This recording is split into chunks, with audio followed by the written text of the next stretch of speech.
Brought to you by ZX Cough Syrup. XZ नहीं, doctor का भरोसेमंद ZX। ZX का असरदार आरामदायक फॉर्मूला खांसी पे काम शुरू करे सिर्फ 15 मिनट में। बीजेपी के सहयोगी क्या उसे दिखा रहे हैं तेवर? क्यों ऐसा हो रहा है, इस पर बात करेंगे। साथ ही साथ बात करेंगे हम योगी आदित्यनाथ के एक धमाकेदार बयान की और कंगना के एक बयान की, जिस पर विपक्षी उन पर टूट पड़े और एक बार फिर से उन्होंने ऐसा बयान दिया है जिससे शायद बीजेपी अपने आप को अलग करती नजर आएगी। नमस्कार, मैं हूं रजत सिंह और आप देख रहे हैं आज का यूपी। बात करते हैं सबसे पहले बीजेपी और उनके सहयोगियों की। भारतीय जनता पार्टी अभी केंद्र में एनडीए की सरकार चला रही है एक अच्छे खासे गठबंधन के साथ, और इस गठबंधन के अलावा उत्तर प्रदेश में भी बीजेपी का एक गठबंधन है जो केंद्र में भी है। उसमें संजय निषाद की पार्टी निषाद पार्टी, अनुप्रिया पटेल की अपना दल सोनेनाल, ओम प्रकाश राजभर की सुभाषपा और जयंत चौधरी की आरएलडी शामिल है। आरएलडी ने बीते दिनों घोषणा की कि वो महाराष्ट्र, झारखंड, छत्तीसगढ़ और जम्मू कश्मीर में चुनाव लड़ेगी।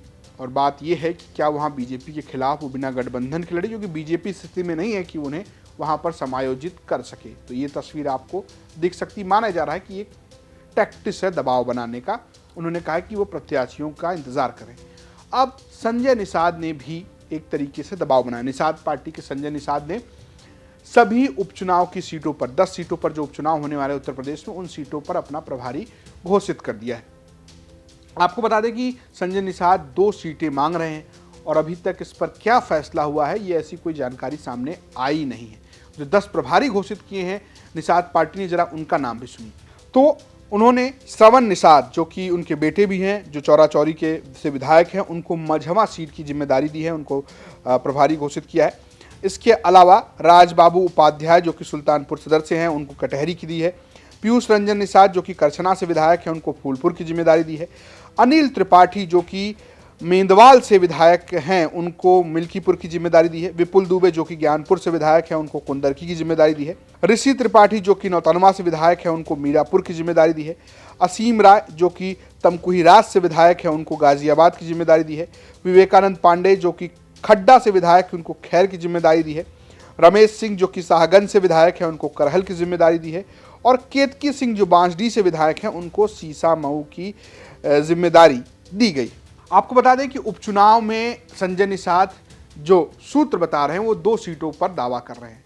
मझवा और फूलपुर की सीट पर उनका दावा है। आपको बता दें कि मझवा में उनके ही विधायक थे, जो कि भदोही से फिर सांसद हो गए और वो सीट खाली हो गई। और फूलपुर में बीजेपी के विधायक प्रवीण निषाद थे।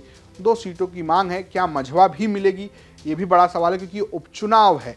और क्या सिर्फ संजय निषाद को मिलेगा, तो क्या अनुप्रिया पटेल और जयंत चौधरी जो दबाव बना रहे हैं, क्योंकि उनका दबाव भी मीरापुर और खैर की 2 सीटों को लेकर है। तो क्या बीजेपी खुद 6 सीटों पर लड़ेगी, 4 सीटों पर विरोधी लड़ेंगे, या 1-1 सीट देगी, 8 सीट पर खुद लड़ेगी? ये एक बड़ी चर्चा है। और सिर्फ यही ये उठापटक नहीं है, बल्कि कांग्रेस में भी उठापटक है। कांग्रेस कह रही है कि उसको 5 सीटें चाहिए और सूत्र बता रहे हैं कि सपा जो है सिर्फ 2 सीटों का ऑफर कर रही है। तो कुल मिलाकर सहयोगियों की खींचतान उत्तर प्रदेश की पॉलिटिक्स में बढ़ती जा रही है। अब बात करते हैं योगी आदित्यनाथ के हमले की। पहले आप योगी का ये बयान सुनिए। समाजवादी पार्टी के मुखिया को क्या बेटी की सुरक्षा पर कुछ बोलने का अधिकार है? क्या इनको बोलने का अधिकार है? कितनी बेशर्मी के साथ ये लोग वक्तव्य देते हैं। कोलकाता में एक महिला चिकित्सक के साथ जो कुछ घटना घटित हुई, पूरा देश स्तब्ध है, दुखित है, अपनी संवेदना व्यक्त कर रहा है। लेकिन बेशर्मी के साथ समाजवादी पार्टी के मुखिया के द्वारा उन दलितों का समर्थन किया जाता है। अयोध्या में एक निषाद बेटी के साथ जो कुछ घटना घटित हुई समाजवादी पार्टी के पदाधिकारी के द्वारा, कन्नौज में जो कुछ हुआ, ये सब घटनाएं ये बताती हैं कि कांग्रेस हो या समाजवादी पार्टी, इनके अंदर, बहनों और भाइयों, इनके अंदर लगता है जिन्ना की आत्मा घुस गई है। और जिन्ना की आत्मा घुस करके फिर से जिन्होंने देश का विभाजन करने का पाप किया था और इसीलिए अंतिम समय पे घुट घुट करके मरा था। ये लोग वही पाप आज ये लोग कर रहे हैं, समाज को बांट रहे हैं, जाति दुश्मन कर रहे हैं, सामाजिक ताने बाने को छिन्न भिन्न कर रहे हैं, कट्टरवादी ताकतों को उनके दुस्साहस को बढ़ाने का काम कर रहे हैं।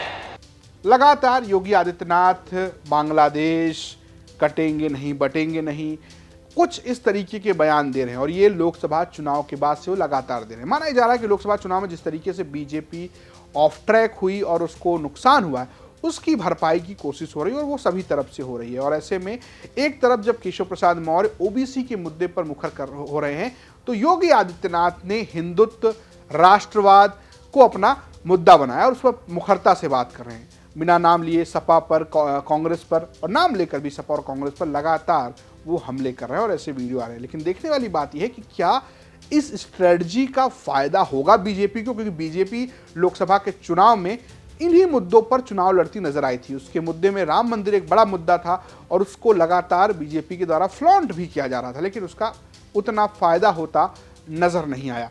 ओबीसी, दलित, अल्पसंख्यक, ये कॉम्बिनेशन बीजेपी पर भारी पड़ा। तो क्या हिंदुत्व के जरिए फिर से एक छतरी में सारी जातियों की बांधने की कोशिश सफल होगी? क्या ये पॉलिटिक्स सक्सेसफुल होगी? ये एक अभी भी सवाल है और शायद इसका जवाब उपचुनाव से ज्यादा विधानसभा के चुनाव में मिलते हुए नजर आएंगे। अब बात करते हैं कंगना रनौत के उस बयान में जिससे यूपी की सियासत में भी खूब हल्ला मचा हुआ है। जी हां, कंगना रनौत ने एक टीवी चैनल को बातचीत करते हुए एक बयान दिया, उसका क्लिप खूब वायरल हुआ। उन्होंने ये कहा कि जातिगत जनगणना पर जब उनसे सवाल पूछा गया तो उन्होंने कहा नहीं होना चाहिए। ये बीजेपी ने ऐसा स्टैंड लिया नहीं, बीजेपी का इस पर रवैया बहुत ही अलग रहा है। बीजेपी खुलकर बोलती नहीं है। बिहार में जहां वो समर्थन में नजर आती है तो उत्तर प्रदेश में आपको केशव मौर्य उसके समर्थन में बोलते नजर आते हैं।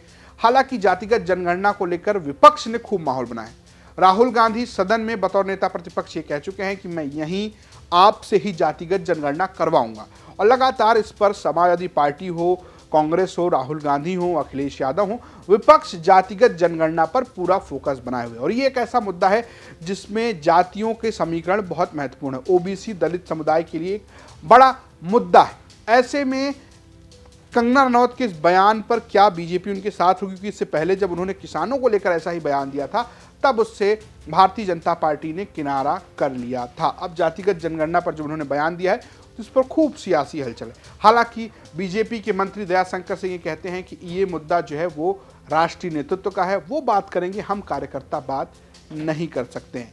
वहीं कांग्रेस के नेता प्रमोद तिवारी सीधे कंगना पर हमला बोलते नजर आ रहे हैं। कंगना रनौत जो है उन्होंने कहा जाति जनगणना नहीं होनी चाहिए। देखिए, जाति जनगणना ये जो है हमारे पार्टी के शीर्ष नेतृत्व इसको निर्णय करेगा, ये हमारे जैसे कार्यकर्ता इस पर नहीं कुछ कह सकते। भारतीय जनता पार्टी यही कह रही है कास्ट सेंसस नहीं होना चाहिए, क्योंकि आज तक उन्होंने कास्ट सेंसस के लिए सहमत तो दी नहीं। और कंगना रनावत तो किसानों को आतंकवादी बता रही, वो वहाँ भ्रष्टाचार का अड्डा बता रही हैं। कंगना रनावत तो आजकल स्पोक्समैन हो गई हैं भारतीय जनता पार्टी की, और कंगना रनावत जो है जैसा भारतीय जनता पार्टी उनके यहाँ पीछे पीछे घूम रही है। तो कुल मिलाकर ये विचार कंगना रनावत के तो भाजपा के विचार कि वो किसी भी हालत में तैयार नहीं है जातीय जनगणना। तो सुना आपने, दोनों के बयान सुने और पॉलिटिक्स भी सुन ली। कुल मिलाकर जातिगत जनगणना पर जिस तरीके की पॉलिटिक्स हो रही है उसमें बयान थोड़ा उसको बढ़ा रहा है। तो एक तरफ योगी आदित्यनाथ के हिंदुत्व, केशव मौर्य की ओबीसी पॉलिटिक्स के बीच में कंगना का ये बयान क्या बीजेपी को डिस्ट्रैक्ट कर रहा है, ये एक सवाल है। आपको क्या लगता है, मैं कमेंट बॉक्स में जरूर बताइएगा और देखते रहिए यूपी तक। नमस्कार।